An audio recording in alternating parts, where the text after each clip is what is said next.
Hey guys, what's up? It's Jules here for WhatCulture.com with another episode of the most insane things happening in wrestling this week. The show that does exactly what it says on the tin in the most annoying way possible. You're welcome. But before we begin this week's show, I just want to say one thing, and one thing very clearly. Thank you so much. This is the anniversary of the show. 1 year since I started doing this, and I just want to say thank you so much for the support.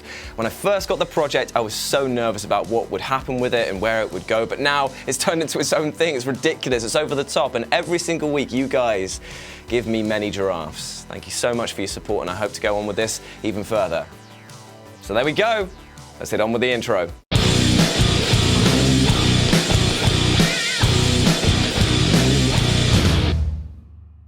Actually, before we start this week's show, Phil buggered the green screen last week, so I'm just going to try and fix that, all right?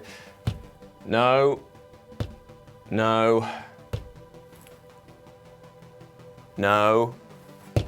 Oh, this one's actually relevant to what I want to talk about, and that is dropkicks. How the f did they work? I'm speaking, of course, about this week. Shaggy 2 Dope, frontman MC from the ICP, made an absolute tit out of himself at a Limp Bizkit concert. What he did was, while future Hall of Famer Fred Durst was doing all of this thing that he does at the front of the stage, he decided that it'd be a good idea to come up right behind him and try and land a dropkick. I say try to, because he whiffed it. Yeah, the hilarious thing about this was that he fell flat on his arse like the Shockmaster having a few pints of wine, and Fred Durst didn't even realise. He literally was just like, oh, did a little bumblebee just graze the back of me? And then by the time he turned around, the security guards had already dragged him out. It was brilliant. Now, the ICP love their wrestling, therefore it's quite shocking to find out that they have as much a concept of how to land a dropkick as he does about how magnets work. Yeah, but... Well, rumours as to why the beef started in the first place are sketchy online at best, but who really cares when it's this funny? Did you hurt yourself? Yeah. Good. Anyway, a relevant clown falls down and makes Fred frown. Oh, are you having a giraffe?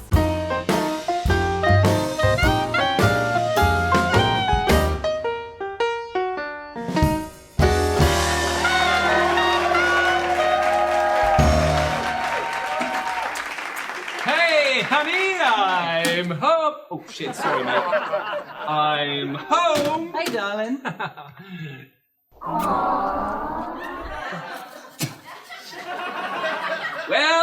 Well, what a day, what a day. What a day, what a day, what a day. What a day, what a day, what a... Well, you're not going to ask me about my day. How's your week? Not too bad, you know, just the usual. Doing the dishes for 8 hours until you come home. Yet still so dirty.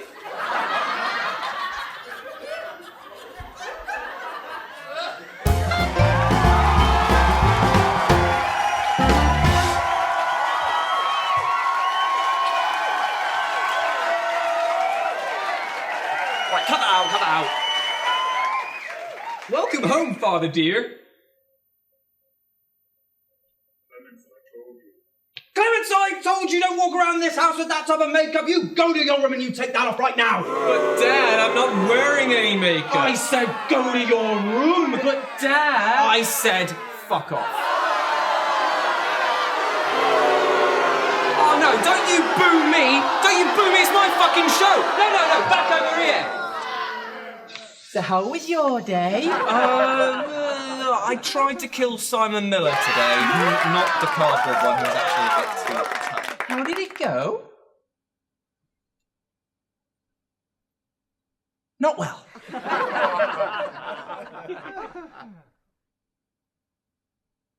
We cut. I am invincible! I am invincible! I am invincible!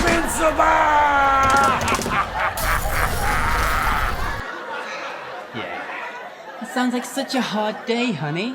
Why don't you have some shreddies to make you happy? Shreddies! They make you happy! Great idea, and I'll wash down my shame with some Dr. Pepper Zero. Dr. Pepper Zero! When the come down's too hard, you're fired. So what do you want to do tonight, honey? Well, you know, nothing special. Just want to be with you and the kid. Relax, a nice romantic film, cuddle up on the sofa, and fuck you bareback until my dick falls off. Sounds good. Thank fuck, that was torturous. Absolutely ridiculous. You turned down Othello for this role. Amateurs! Anyone got any crack?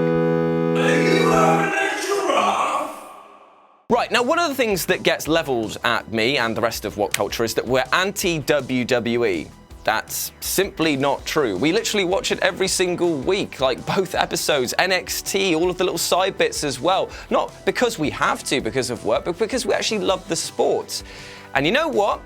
When they do things right, they do it really right. Case in point, this week on Raw, when they actually managed to land a really decent comedy segment. Constable Corbin's International Battle Royale truly made me laugh. And yes, it was incredibly dumb, but I really, really enjoyed it because it was an ultimate heel move. In order to insert himself into the World Cup series that they've got going on, he decided to come down to the ring and say, look, I'm gonna earn my spot.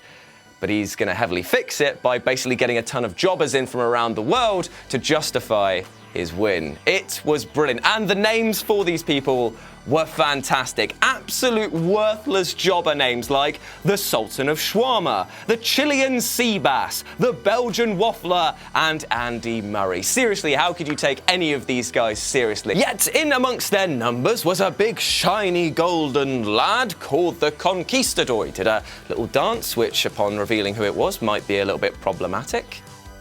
Anyway, while Corbin basically cut through all the marks before the crowd could realise that they actually have quite a few jobbers on WWE that probably could have saved them some money hiring these new guys in and could have just chucked them in there, Mike Kanellis, for example.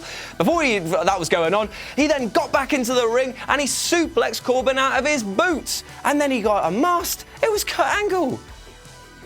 I actually genuinely didn't see that it was Kurt Angle for a bit, although now in retrospect when I look at it, hit that banana posture, couldn't be anyone else really. But I was like, oh, I enjoyed that.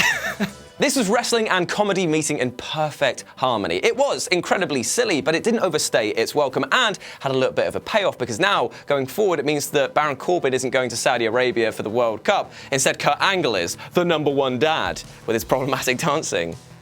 I mean, that's not the most insane thing, though. The most insane thing, though, was after when they had the interview and they said, Kurt, are you coming back? And he goes, no, I'm still on holiday. Brilliant. The man's insane. Oh, God, I love it. And do you know what actually is quite funny? We noticed this the other day. It's a World Cup, right? At the moment, 4 people have been announced for it. They're all Americans. How is that a World Cup? Right, I'm glad I got my laughter out of the way early because now I've got to talk about something that might get a bit of hate in the comments. I am not critiquing these two men. However, I have to say, The Undertaker versus Triple H at Super Showdown definitely went on too long. Be honest with yourself, it did. These two men are wrestling icons. They deserve all of the praise that they have garnered over the years. They're clever characters, the amount of effort they put in the ring, out of the ring, to maintain all of that stuff is insane. Yet, it's 2018, and this match eroded some of the myth around them because it went on for nearly half an hour. Now, that's not to say it was a bad match. There were some great moments, like Triple H trying to do the old school thing. That really pissed The Undertaker off, and it's great to see him rise to the challenge. But we have to accept these men aren't in their prime anymore. And 27 minutes, it exposes something that no one can fight against, and that is just the ravages of time. The pair were gassing hard by the final third of the match, and there's this horrible sense of reality to it all. You know, like when The Undertaker used to roll his eyes in the back of his head, it used to be for like a supernatural intimidation. Now it just looked like he was nearly concussed and could barely withstand the rigors of war.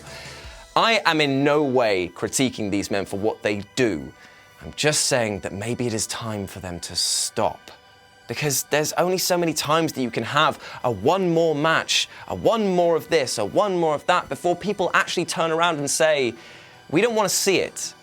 I had some really weird comments coming through when the match was going on to my DMs and all the other stuff, like social media, I should have just said. And they were saying, what's the fuss with The Undertaker? Why would anyone take this guy seriously? He's stupid. That should never happen. It should never happen. And I worry now because Shawn Michaels is getting back in the ring. I know it's a bit of a somber tone right now, but yeah, the dead man should just stay laid to rest.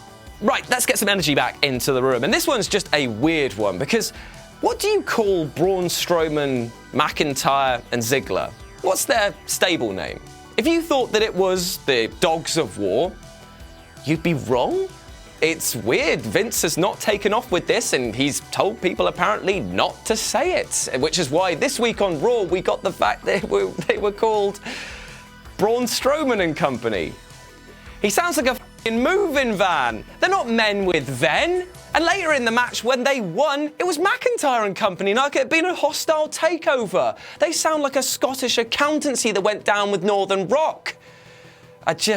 It was just a mind-blowing thing. It's just stupid. So what I did, as per usual, community service and all that, I decided to come up with some alternatives. Enjoy. The monster among some men. The mountain range. 2.5-star men. 3-man no brand.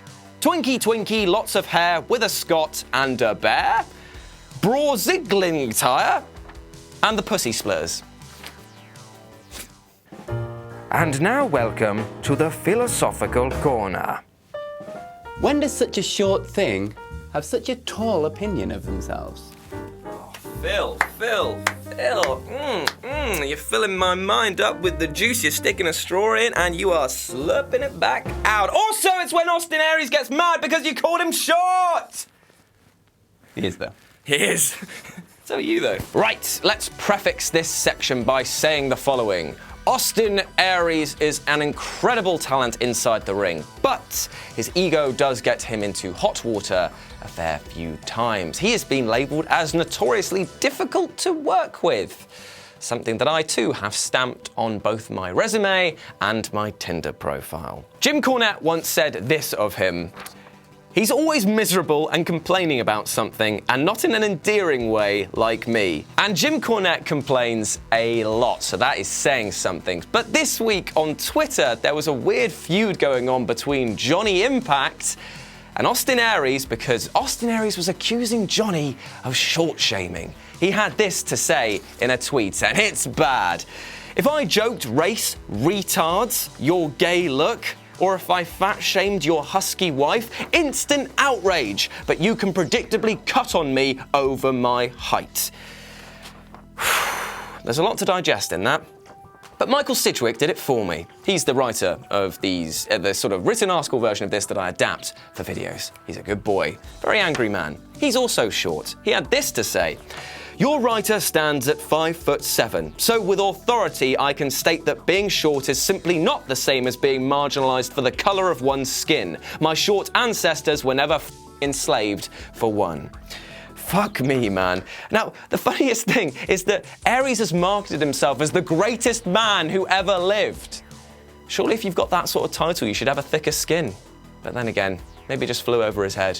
Ho-ho! Take that, you short little goblin. And there we go. Those are the most insane things happening in wrestling this week. Thank you so much for your support. And yes, Jules, this is a really nice t-shirt that you've got custom made and maybe will be for sale soon. And yes, I still haven't forgotten about the giraffe ones. We've just been having some issues with the image. Anyway, time to read out my favourite comments from last week's episodes. We've got LRWS who says, take a shot for every you know, referring to The Undertaker's interview. And my God, I'd be dead before the first minute. Rogan Hibbits says, we need a compilation of every Are You Having a Giraffe skit. Well, who knows, mate? Maybe that's coming very soon. We're at 9 minutes and 40 seconds is all I'm saying of content for that so far. Joel Sanchez says, remember when Andrade Cien Almas was getting a push?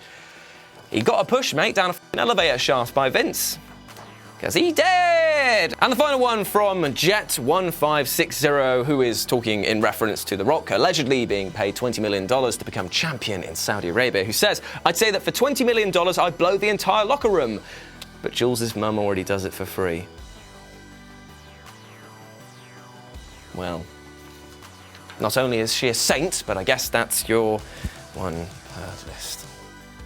Anyway, thank you so much for watching, and as always, a massive thank you to Michael Sidgwick, Bill Chambers, Chris Thompson, who does some work for us on the Having a Giraffe skits nowadays, as well as to you at home. It has been a fantastic year. Here's to 20 more, or however long this pig heart will hold out. As always, I've been Jules, you've been awesome. Go follow me at RetroJ with a 0 on Twitter, and I'll speak to you soon. Bye!